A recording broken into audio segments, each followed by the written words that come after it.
Tuluyan nang itinigil ang pagbebenta ng NFA rice sa isang probinsya dahil sa kakulangan ng reserbang bigas. Kinumpirma rin ng gobyerno na critical na ang buffer stock, kaya kumambyo na ito sa ipinagpalibang pag-import ng bigas. Saksi si Mark Salazar.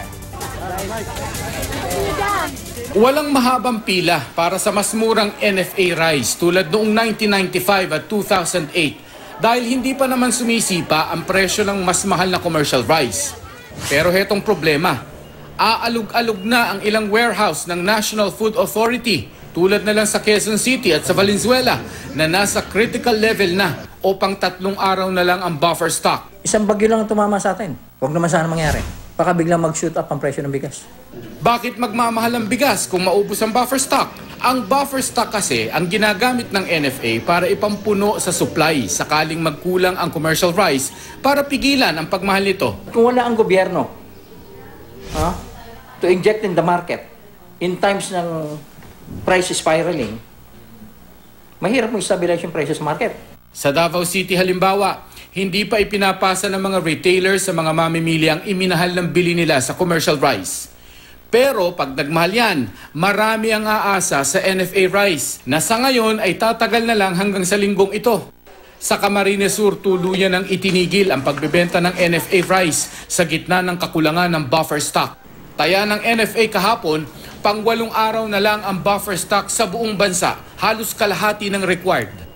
Mas umaasa pa naman ang mga mahihirap sa NFA rice na 10 pisong mas mura kesa sa commercial rice.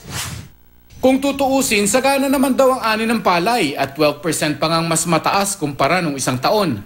Sa Talavera, Nueva Ecija nga, puno ang warehouse ng bigas ng mga magsasaka. Marami rin daw ani ang mga magsasaka sa Bulacan. Yun nga lang, napakyaw na mga ito ng mga private trader. Unang-una po, ang halaga nga po ng presyo po ng NFA ay 17 pesos lang. Kaya po hindi sila makabili sa magsasaka. Dati nang ipinaliwanag ng NFA na para murang maibenta, mura din daw dapat ang bili nito sa bigas. Kaya nga umaasa ito sa mas murang imported rice na 17 pesos per kilo lang. Pero sabi ng NFA, pinagbawalan naman sila ng Malacanang na mag-import. DA never said that there should be no importation. Ang sabi lang namin is, importation should not be timed with peak harvest season. Sinibak pa nga ni Pangulong Rodrigo Duterte si dating Undersecretary Halmen Valdez na naunang pumayag sa pag-import sana ng bigas. Remember, one official was sacked because of this. Yeah, this is another story.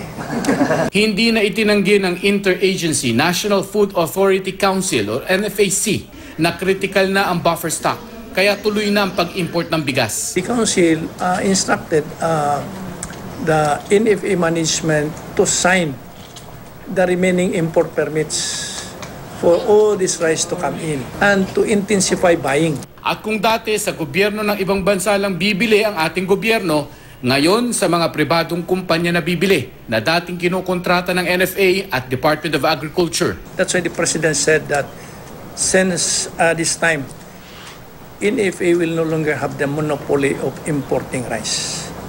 So we should open importation through private sector. Ako, si Mark Salazar, ang inyong saksi